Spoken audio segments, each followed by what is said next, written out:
आज महत्त्वपूर्ण निकाल आज या मुंबईच्या सेशन कोर्टामध्ये जाहीर होणार होता। तोच म्हणजे पवनराजे निंबाळकर यांच्या हत्याकांडामधला 20 वर्ष ज्यांनी त्यांच्यासोबत काम केलं, ओमराजे निंबाळकरांसोबत काम केलं, पवनराजे निंबाळकरांसोबत काम केलं, त्यांचे सुयसहाय्यक आहेत।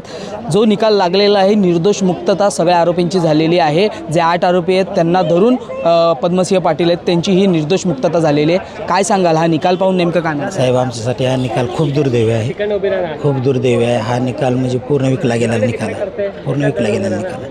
अनपेक्षित आहे, म्हणजे आम्हाला वाटलंही नव्हतं एवढा माफीचा साक्षीदार साहेब याच्यात, एवढे पुरावे आहेत, एवढे सगळे स्ट्रॉंग केस असताना जर पूर्ण निकाल असं गडबड झाली अशी म्हणावी काय वाटतं साहेब ते? कारण की माफीचा साक्षीदार जो साक्ष देत होता त्याची साक्ष वारंवार बदलत होती असं म्हटलं जातं। अरे कुठली बदलली साहेब? त्यानं वारंवार त्यानं सांगितले, आता त्यांना निकाल द्यायचा होता विरोधात तर ते म्हणणार त्याचं स्टेटमेंट करणार आहे साहेब। 20 वर्ष लागली होती ह्या आजचा दिवस उजाडायला, 20 वर्ष लागली होती। आजच्या दिवशी नेमकी काय भावना काय होती?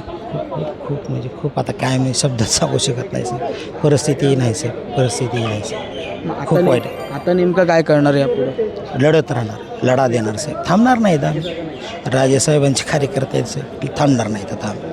नेमका हा जे काही राजकीय वर्तुळामध्ये आता राजेसाहेब, ओमराजेसाहेब चर्चा करून निर्णय घेऊ साहेब, पण लढणार आम्ही, लढणार। पण जो काही निकाल लागला होता यामध्ये तुम्हाला काय वाटतं, जी साक्ष नोंदवण्यात आली, तुम्ही यावरती काही अभ्यास केला होता का? म्हणजे ज्या काही गोष्टी घडल्या होत्या त्या आमच्या याच्या संदर्भात पूर्ण न्यायव्यवस्थेवर विश्वास होता।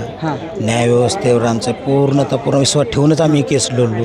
सगळे साक्षीदार, पुरावे सगळ्या असताना देखील जर आज असा निकाल पूर्ण खोटा ठरविला जातोय तर खूप वाईट परिस्थिती आहे। कारण सत्ता आणि पैसा ह्याच्या पुढे काही शानपण चलत नाही। पण ज्या गोष्टी आता तुम्ही म्हणताय सत्ता पैसा, परंतु आता सत्तेत जाण्यासाठीच हा संपूर्ण अट्टास म्हणजे संपूर्ण आजचा दिवस उजाडला होता असं म्हणायचं होतं? नाही, आमचा त्याच्याशी काही संबंध नाही सत्तेत जाण्याचा ह्याचा त्याचा। आम्ही फक्त पवनराजेच्या केसच्या संदर्भात आम्ही आज लक्ष ठेवून होतो। आमचा आणि त्याचा काही संबंध नाही साहेब।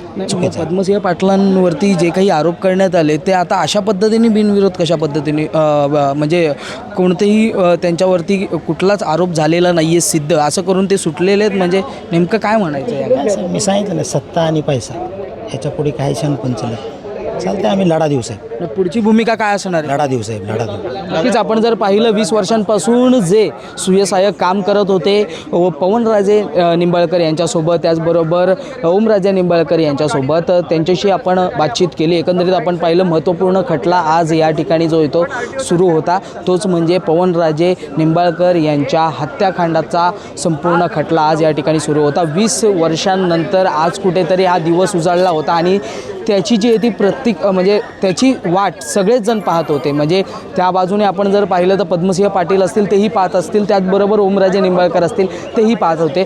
परंतु ज्या काही घटना घडल्या होत्या, नवी मुंबईमध्ये जे काही गोळीबार झाला त्यामध्ये हत्या जी आहे ती पवनराजे निंबाळकर यांची झाली, त्यामध्ये अनेक जणांचं जे आहे ते म्हणजे एकंदरीत कनेक्शन जे आहे ते समोर आलेले आपल्याला पाहायला मिळाले। आजच्या या निकालानंतर ओमराजे निंबाळकर काय बोलत आहेत, त्याच्यानंतर निंबाळकरांचं कुटुंब काय बोलतं आहे, पद्मसिंह पाटलांचं कुटुंब काय म्हणतं आहे, हे देखील पाहणं फार महत्त्वाचं असणार आहे। माझ्यासोबत माझा सहकारी डायरेक्टर नरेंडा, तुम्ही पाहतात लोकमत।